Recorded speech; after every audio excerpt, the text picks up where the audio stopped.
नमस्कार, मैं विशाखा ठाकुर। स्वागत है आप सभी का 3.0 टीवी में। आप देख रहे हैं coin monitor. Virtual digital assets market में बुधवार को गिरावट दिखी क्योंकि इन्वेस्टर्स की निगाहें डेट सीलिंग डील के नतीजों पर टिकी हैं। क्रिप्टो करेंसीज का IC 15 इंडेक्स 1.7% की गिरावट के साथ 37,620 पॉइंट्स पर ट्रेड कर रहा था। यूएस प्रेसिडेंट जो बाइडेन और हाउस स्पीकर केविन मैकार्थी के 1 जनवरी 2025 तक डेट सीलिंग को सस्पेंड करने और जून तक राष्ट्र को दायित्वों पर चूक करने से रोकने के लिए एक एग्रीमेंट पर पहुंचने के बाद BTC रविवार को लगभग 3 हफ्तों में पहली बार $28,000 से ऊपर गया। इस डील का ये भी अर्थ है कि यूएस ट्रेजरी अपने ट्रेजरी जर्नल अकाउंट को फिर से भरने के लिए लगभग $1 ट्रिलियन डेट इशू करेगा। दूसरी ओर UAE सेंट्रल बैंक ने क्रिप्टो करेंसी और NFT जैसी वर्चुअल एसेट से निपटने के दौरान फाइनेंशियल इंस्टीट्यूशंस के लिए नए एंटी मनी लॉन्ड्रिंग और काउंटर टेररिज्म फाइनेंसिंग गाइडेंस जारी किए हैं। इस बीच ट्रेडर्स ने अमेरिका फेडरल रिजर्व द्वारा अधिक कठोर मॉनेटरी मोड के लिए अपनी अपेक्षाओं को भी संशोधित किया है। CME फेड वॉच टूल अब 66% संभावना दिखाता है कि फेड अपनी जून की मीटिंग में लगातार चौथी बार इंटरेस्ट रेट्स में 25 बेसिस पॉइंट्स की वृद्धि करेगा। सिर्फ 28% ने एक हफ्ते पहले ही रेट हाइक की उम्मीद की थी। आगे बढ़ते हुए इन्वेस्टर्स दिन में बाद में निर्धारित जोल्स डेटा पर नजर रखेंगे। एनालिस्ट ने कहा कि डेटा पिछले महीने के 9.6 मिलियन की तुलना में लगभग 9.5 मिलियन आने का अनुमान है। इस बीच ऑप्टिमिज्म प्रोटोकॉल अपने नेटिव क्रिप्टो OP की टोटल सप्लाई के 9% को बाद में 3 दिन में अनलॉक करने के लिए तैयार है। डेटा से पता चलता है कि लगभग $587 मिलियन वर्थ के 386 मिलियन ऑप्टिमिज्म टोकन्स इसकी सर्कुलेटिंग सप्लाई में जोड़े जाएंगे।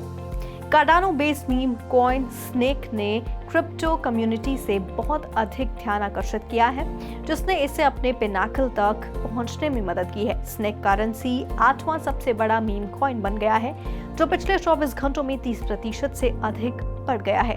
लीना कॉइन इथेरियम नेटवर्क पर निर्मित एक ERC-20 टोकन, जिसका मुख्य उद्देश्य लिक्विड के लिए कोलैटरल के रूप में हाल ही में 15% से अधिक बढ़ गया, जब हांगकांग ने घोषणा की कि ये सेंट्रलाइज्ड वर्चुअल करेंसी एक्सचेंजेस के लिए अपने रेगुलेटरी प्रपोजल को संबोधित कर रहा है।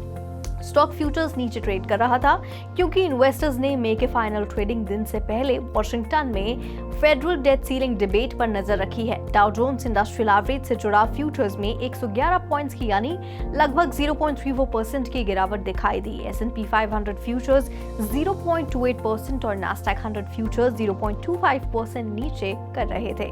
बिटकॉइन 3% की गिरावट के साथ $27,100 पर ट्रेड कर रहा था। दूसरी सबसे बड़ी क्रिप्टो करेंसी इथेरियम 2.1% की गिरावट के साथ $1,867 पर ट्रेड कर रही थी।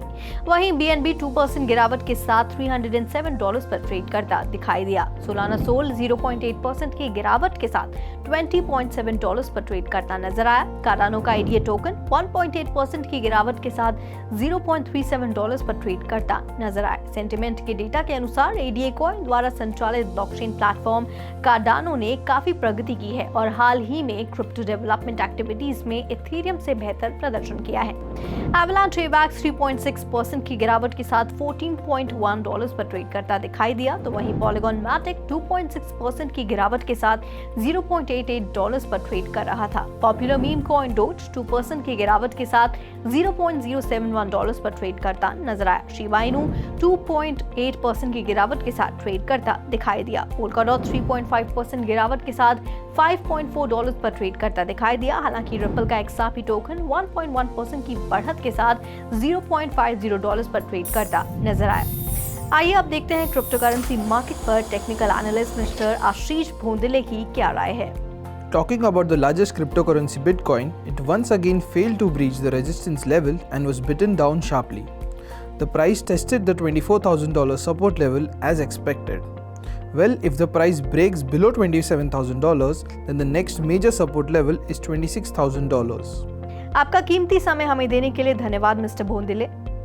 आज के लिए कॉइन मॉनिटर में फिलहाल इतना ही। ऐसी ही मार्केट से जुड़ी अपडेट्स के लिए लॉग ऑन कीजिए हमारी वेबसाइट www.3versetv.io पर या फिर स्कैन कीजिए QR code.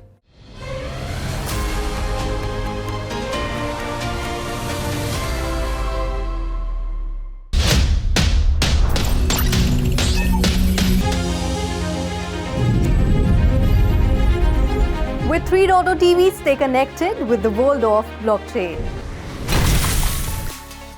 Stay up to date with infinite world of NFTs. Come explore and evolve with 3.0 TV in the metaverse.